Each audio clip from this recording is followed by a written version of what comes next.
Ардактуу көрүүчүлөр, жалпыңыздарга дагы бир жолу кутман таң. Студиясында бир өзгөчө, маанай тартуулаган өзгөчө инсаныбыз бар десек болот. Биз тааныштырганга даярбыз. Коногубуз чындыгында өзгөчө, анткени ал Кыргыз Республикасынын эмгек сиңирген артисти, ырчы, обончу, куудул деги айта берсең, көп кырдуу талант ээси Майрамбек Осмонов мырза бизде конокто. Ассаламу алейкум. Алейкум ассалам. Кутман таңыңыз менен. Рахмат, бирге болсун. Кандайсыз? Жакшы, Кудайга шүгүр. Өзүңөр кандайсыңар? Жакшы. Эмне маанаңыз жокпу? Жок, маанайым бар. Жакшы эле анан. деп мындай күлүп айтыш керек. Тамаша. Маанайым дайым эле жакшы меники, себеби атам менен апам бу ат койгондо жаңылган эмес да. Майрамбек депчи. Апамдар айтып калат, ушу 3-март сен туулганда Курбан айт болгон депчи. Ушу адамдар ушу аябай мындай көңүлдүү, шаттуу болушу ошо күнү майрам деп таң эрте адамдардын баары турушуп, анан илгери аксакалдар дагы намазга барышчу да. Анан ошол ыйык күндө төрөлүп, анан атым Майрамбек деп коюлуп калган да. Ошон үчүн менин жашоомдо аябай майрам көп.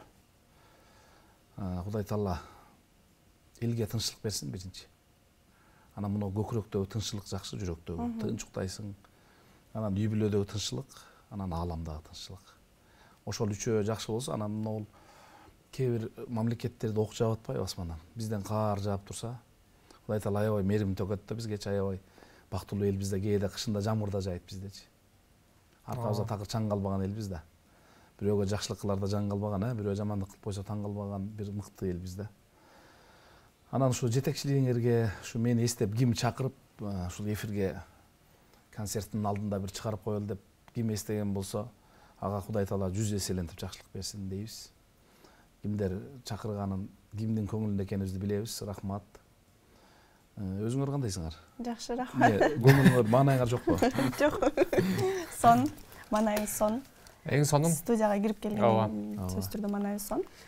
Чүдеген эле концерт деп калыңыз. Кеңиз концерт тууралуу кененирээк сүйлөшөлү. Концертте 2 январь күнү бир күнгө кылдык. Жылда 2 күн кылчубуз. Эмне үчүн дегенде баягы залдын акысы 2 эсе көбөйүп кеткен. Ошондуктан бир эле күнгө жылдырып, анан билетибиз да кымбаттады. Бирок элден айланса болот, алып эле атат, келип эле атышат. Биринчи мага аябай мындай сүрдө болуп аткан ой, мени сүрдөтүп аткан ой. Бул жанагы Нур эстрадалык симфониялык оркестр менен ырдоо. Өтө мындай эстесем эрте менен эме ыргып туруп атам да. Адатта мында 6:30-7-ге жакын турчумун, азыр 5-те ойгонум да. Нары одарылып, бери одарылып уктай албайм. Бул эми өтө жоопкерчиликтүү нерсе концерт деген. Кээ бир ойлой берет, силер жөн эле коюп калсаңар да, мындай концертти силерге эмне деп коет, дей берет. Бирок ар бир клеткаң ошону сезип турат да алдында. Анан жаңы чыгармалар бар. Биз эми көбүнчө жаңы чыгармаларды камтыйбыз. Жок дегенде бир 5-6 жаңы чыгарма ырдалат. Анан Тита То деген топ бар. Аны сурап атышат табышмактуу түрдө. Ал эмне деген топ деп жана келгиле көрөсүңөр. Алар болгондо дагы ошол Кубат Оторбаевдин сөзүнө жазылган Жамгыр деген ырым бар, жаңы чыккан, ошону ырдашат да. Эч ким аларды ойлобойт да. Ушуну кыргыз тилин таптаза тагырдайт депчи. Силерге да табышмактуу болот абы? Ооба. Мен биринчи жолу атам негизинен чынында. Тита То деген ооба. Эң жалпысынан канчанчы концертиңиз ушул?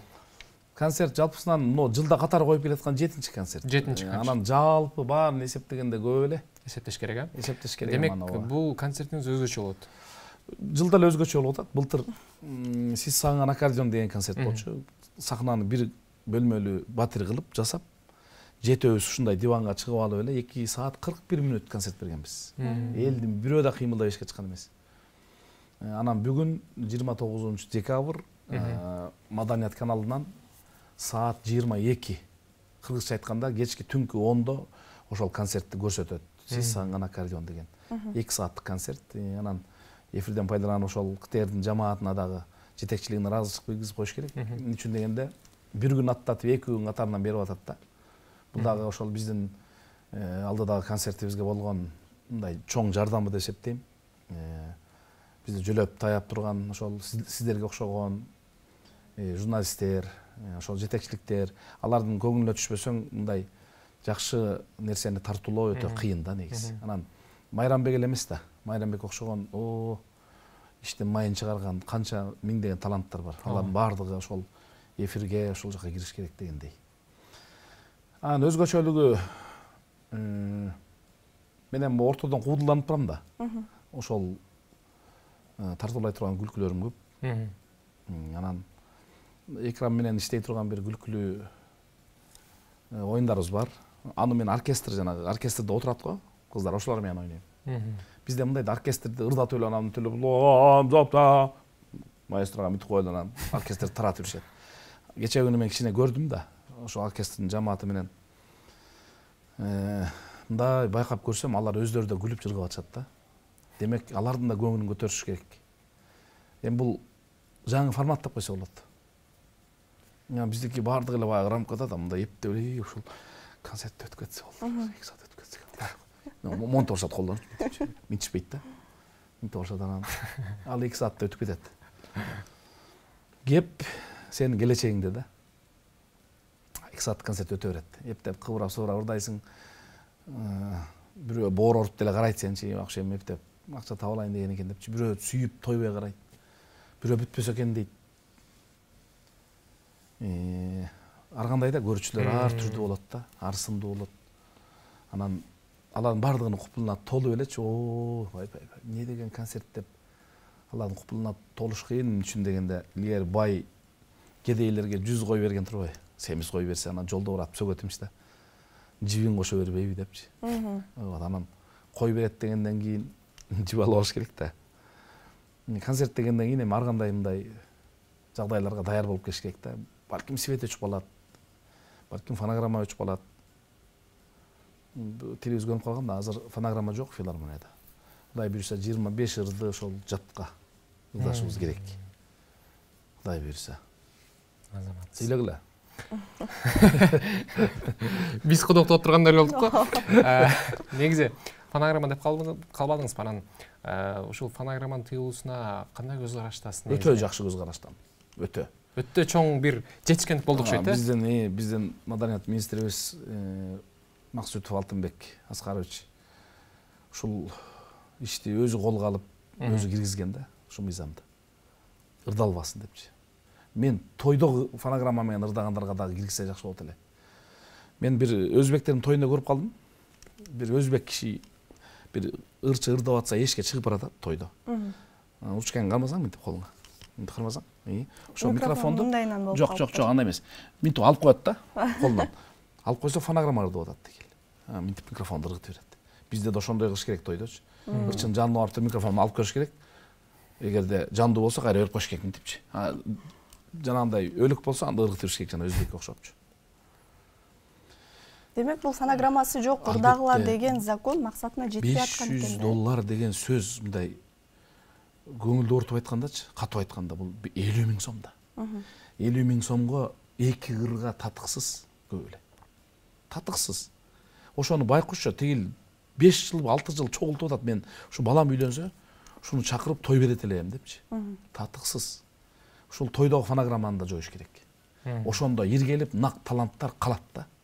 Жанагы алаксытып жүргөндөр убактылуу тейтеңдеп аткандар сулуу кийинип алыпчы. Алар жөн эле калат. Мен андайлардын көбүн көрдүм, калгандарды. Бул эми бирөөнү кемсинтүү эмес. Балки мен чыйралтуу иретинде, ниетинде айтып атам да. Өсүш керек да. Жөн эле ушул тартканы кечке видео апасына бир жолу чалып койбойт. Каерде карасаң эле ушинтип аткан, мынтип эле маймыл болуп аткан. Апасына бир жолу чалып, апа кандайсыз? Апаңа маймыл болчу, апа эмне мындай эме кабагыңыз бүркө, апа эмне болду? Кусаңыз токпу деп сурагабайт. Кечке ошо телефон. Ойлойт мен Инстаграм менен ушу мен соцсетке чыксам бактылуу болом депчи. Бактылуу болбойт. Бактылуулук ал соцсетте эмес. Аякта тозок. Чынын айтыш керек да. Бактылуулук бул изденүү, балким ошол туушканды, ата-энени барып сурап коюу, өмүрү узарып, рызкы кеңейет. Бул хадистерде бар да. Анан баягы молдолугуна салып атат эмес, бул негизи ата-эне кичине жаш өткөндөн кийин ушундай жакшы жылуу мамилени, жакшы сөздү күтүп калат экен. Ага көңүл буруш керек да. Эми өзүбүздү деле алып көрбөйлү. Кандай абалда элек, бир үзүм эт элек. Кып-кызыл болгончу. Итке ыргытып берсе ит жейт эле, сен билбей калат элең. Бирок сени канаттууга кактырбай, тумшуктууга чокутпай, сени аздектеп бакты го энең. Сонун кылып бакты го. Кандай кылып карачы, кандай жашнакайсыңар. Кандай жаркырап жашсыңар. Ушуга эрезеге жеткирген туура Кудай Тааланын өкүмү менен бардыгы, буйругу менен. Бирок себепчи болгон ата эне да. Атаң байкуш.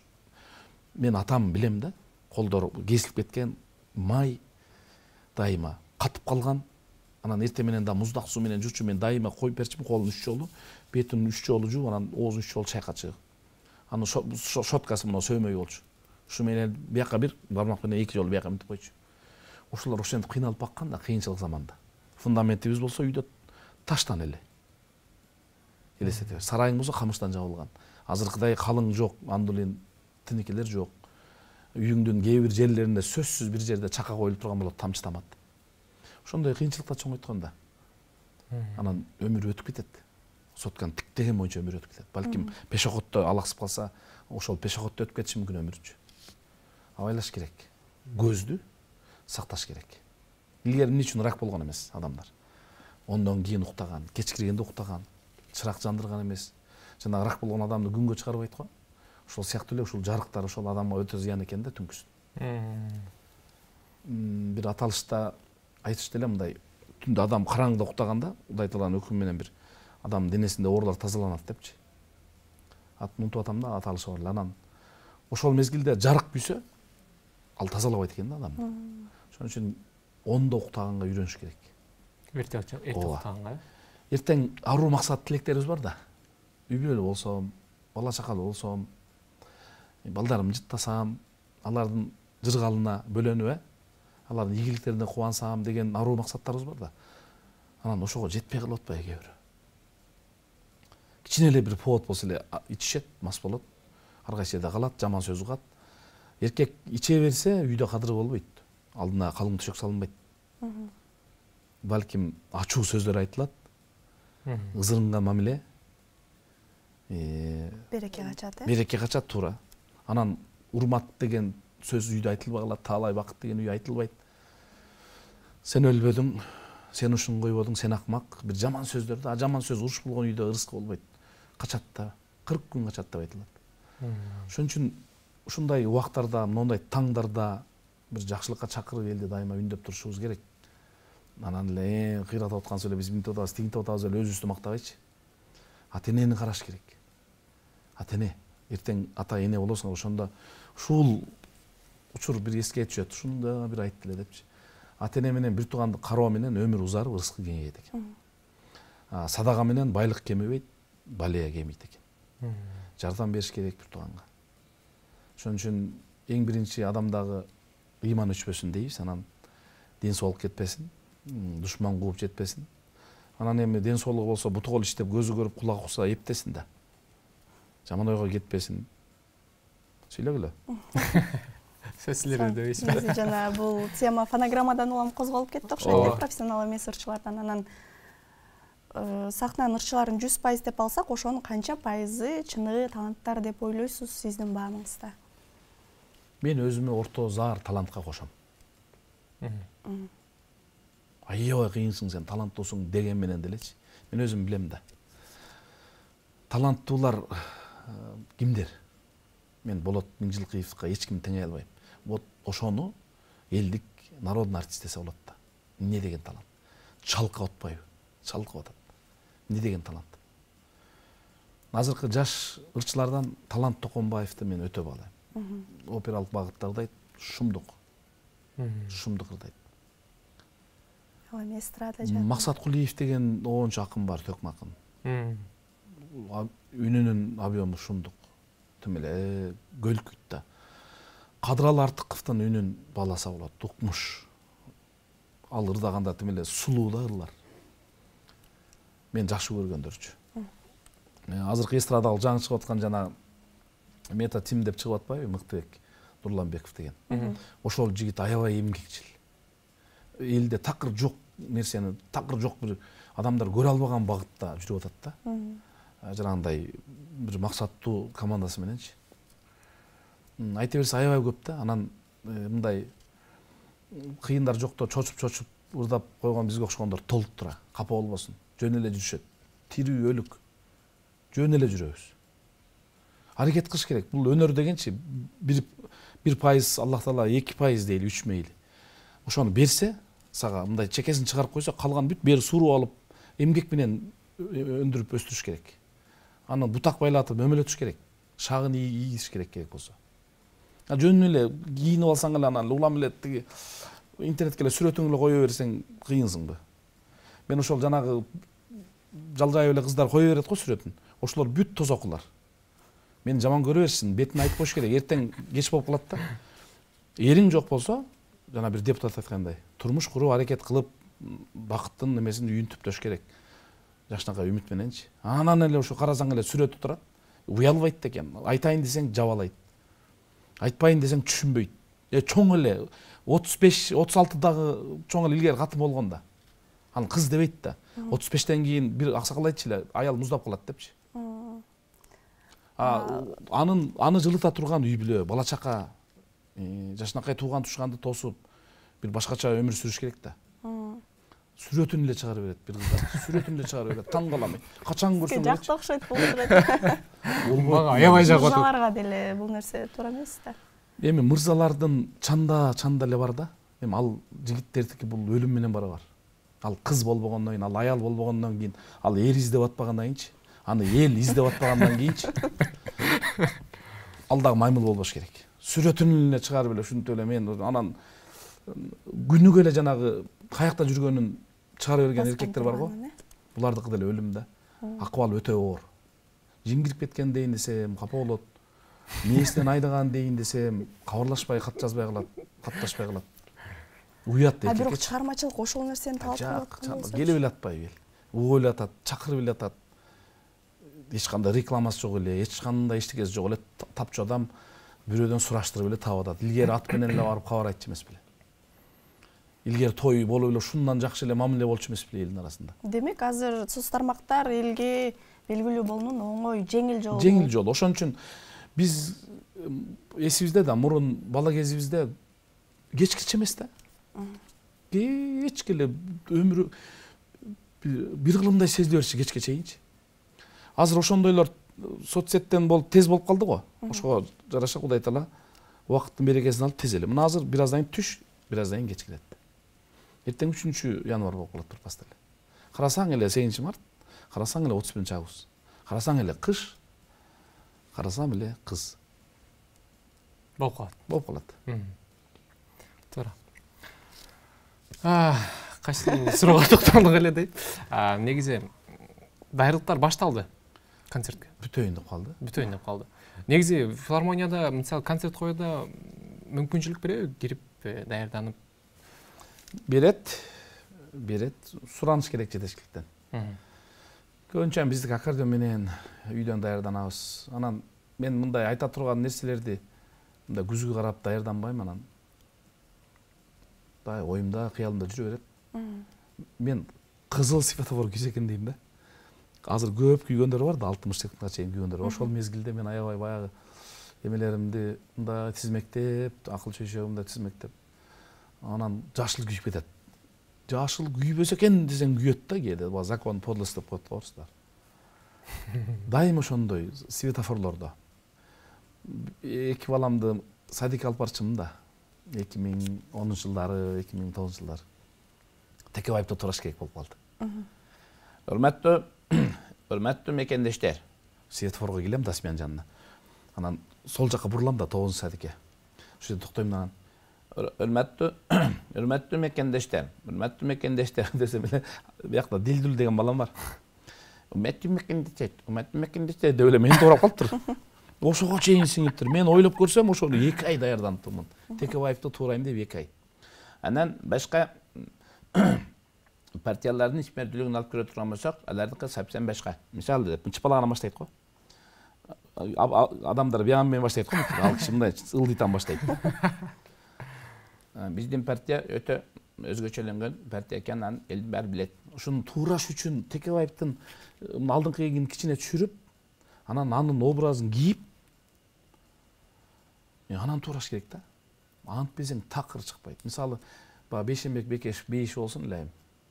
ошол биздин коломто беришин алып барып атканда ошол Майрамбектер жапжашып бала болчу дегенде ал кишинин кичине зрениеси начар болчу да.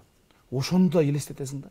Ошо очки тагынып алып, баягы балпайган Бейшенбек анан эми коломто бериши мындай болбой калды деп ошол кишинин кейпин киймейинче чыкпайт ал үнчү. А жөн эле туура берет деген болбойт. Мен бир 50-дөй адам турадым, 50-дөй үйүм бар да. Дениз ошол. Ошонун белгилүү, азыркы белгилүү инсандардын үнүн туура чыкканы дейсиз. Кайсыларды азыр даярданып атасыз? Мен ошо сахнада өзү кете берет. Кече күнү ошо оркестрдагы маэстро айтып калды, Нурчу.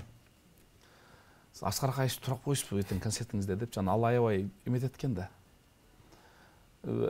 Туураса турап коем, мен Майрам Дүйшөбүнө менен жашаганыма почти 40 жыл болуп калды. Мен 39 жыл болду. Абдан жакшы күндөрдү өткөрдүк.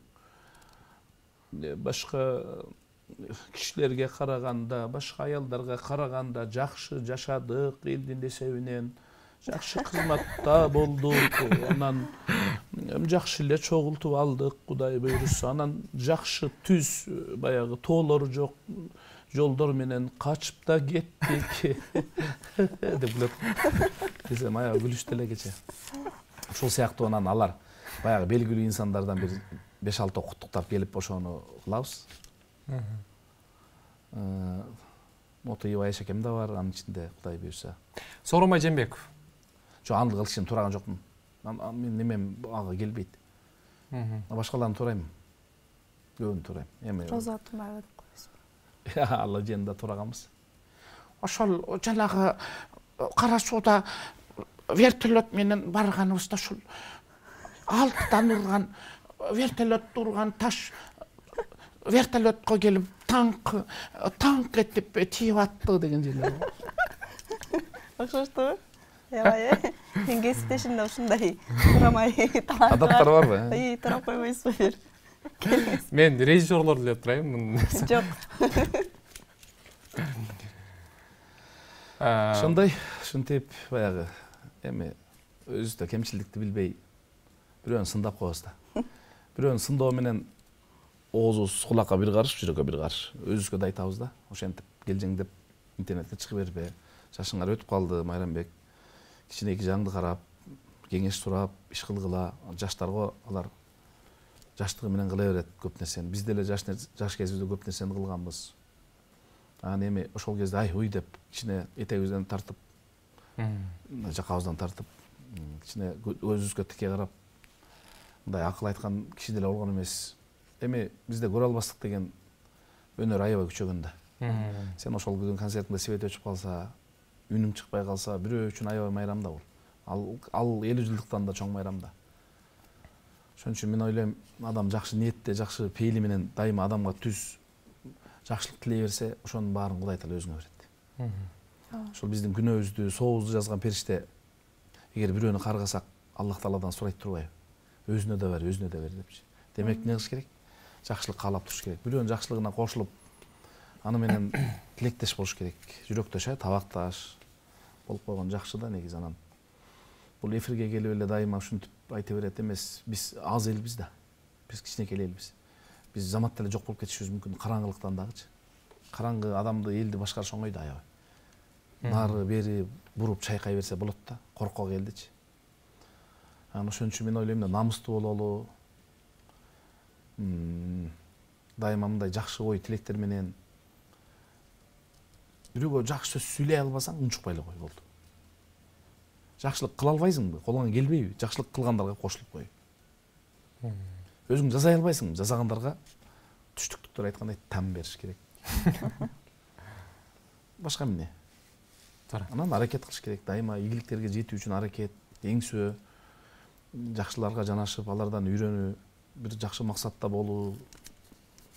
Адам негизги эмелер ушул да. Кыла турган иштери. Анан концертте сахна жылдыздарынан кимдер коштойт? Азыркы учурда өзгөчө жаш ырчылар, бир-эки аты чыккан ырчылар чакырып, ошолордун атын жамынып концерт коюп андай жок. Биз өзүбүздүкү Кудай берген өнөрүбүз, өргөбүз жетет. Акмарал Эркинбек кызы аябай мыкты чыгып атат. Ошол кызды көтөрмөлөйүн деп азыр аракет кылып, ошол бир-эки жаңы чыгармамды айт. Гүлжигит Қалықов бир жакшы чыгарма мырдаган. Сенин көзүң деген. Сенин көзүң соо көз эмес, соо көз мынтип карабайт дегенчи. Эми ал ини катары мамилеби жакшы, анан өзү дагы абдан жакшы, туруктуу мамилеге жигит. Анан ошол жана Мыктыбек Нурланбеков эки чыгармамды аткарып атат. Алар кайда? Ошол Асанкалы Ырысбай, Таттүбүбү, Турар Кожомбердиев, Жолон Мамытовдорду эскерип атабыз. Ошону ырдайт. Анан кыздары баягы Өмүр Сапар деген ырды жаңылап чыгышты.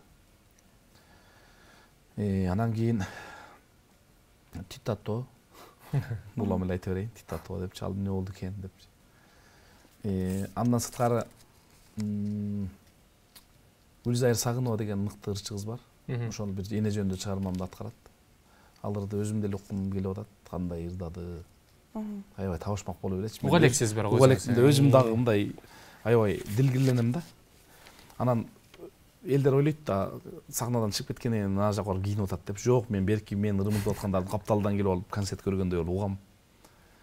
Ар биринин талантына суктанам, өзгөчөлүктөрү бар да. Адамга ушундай мүмкүнчүлүк берген да Кудай Таала. Сенде бар нерсе анда жок, анда бар нерсе сенде жок. Анан аккордеон менен Жашоо Маанай деген произведение жазгам. Анан ошол жана Аспан тобу менен аны алып чыгабыз, өзүнчө өзгөчөлүк. Анан ошол айылды тартып келгенбиз толук. Ушу биздин айылдаштар көбү барбай калды, баягы ата энеси өтүп кетип, бүт туугандар бияка көчүп келип, анан айылды тартып келгем. Ошол айылды сагынгандар экрандан толук ошол 2-4 мүнөттүн ичинде ырдалып бүткөнчө ошол айылды көрүп сагынысын таратып атат. Болбосо кусалык менен эле баратышат. Анан бир жакшы сөз үй бүлөсүнө барып бир кубанычты жаратышат деген ойдомун да. Ушундай муну айта берсе эстеп айтыш керек да бардыгын. 2 саат, 2,5 саат концерт болот. 2,5 сааттан кийин өтүп барып токпойт.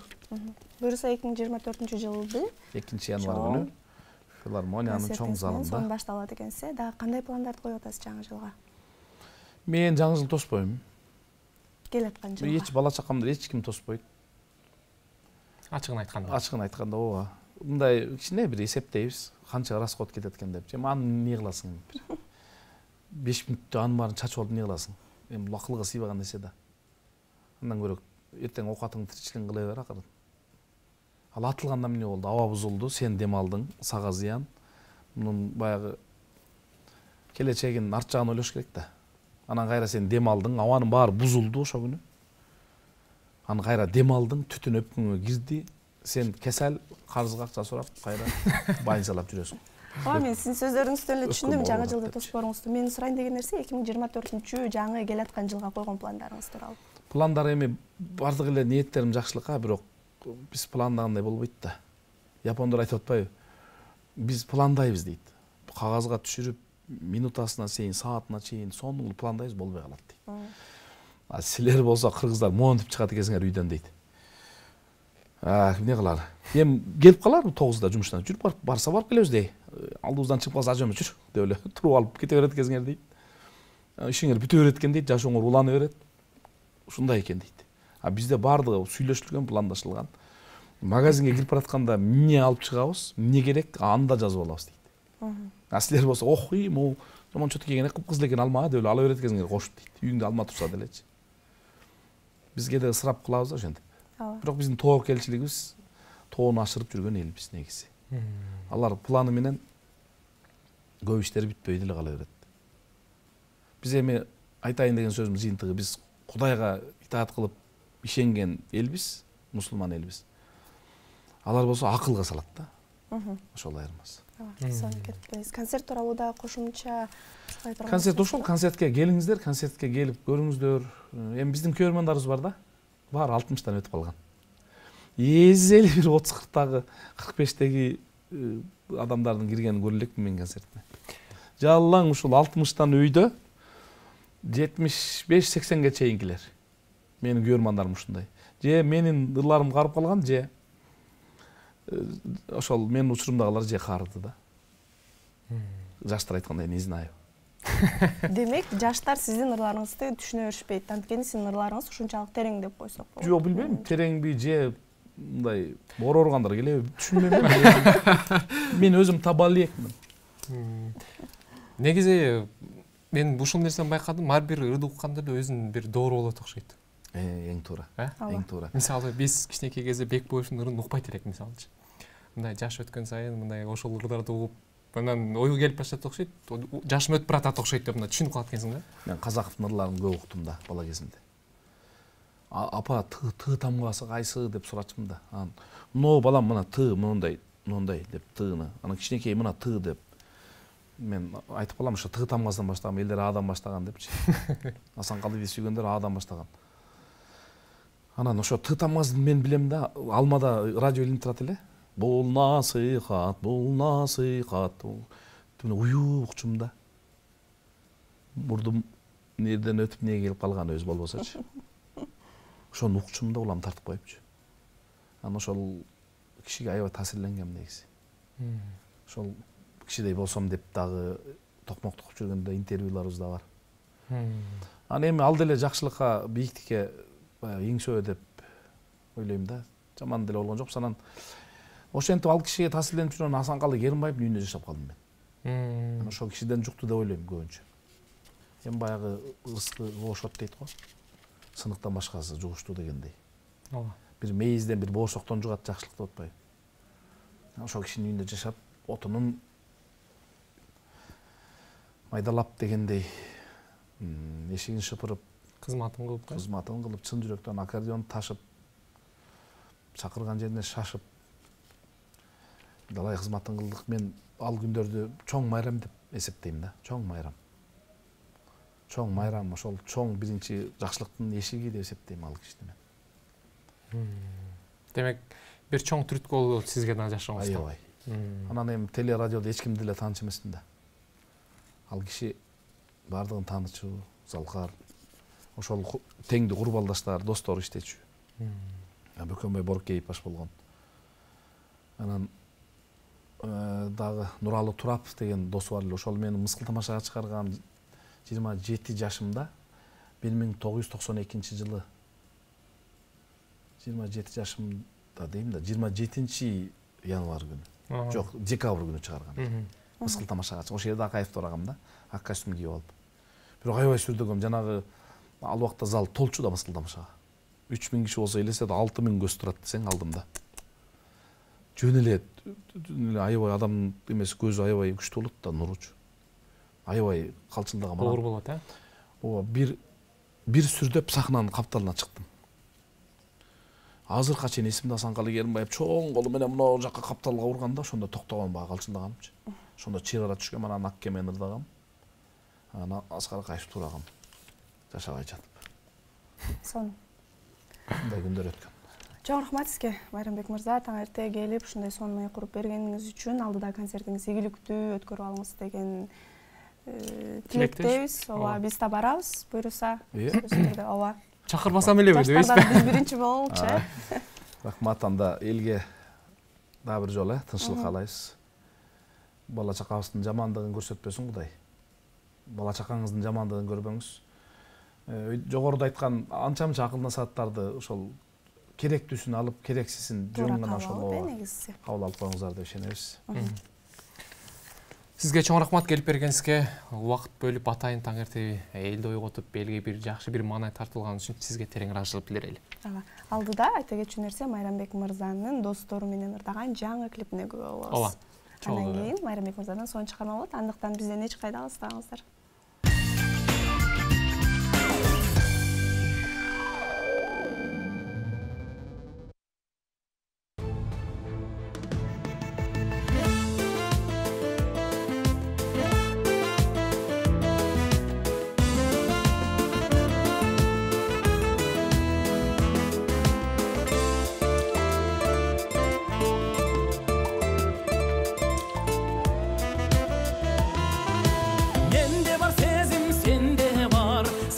Аны ben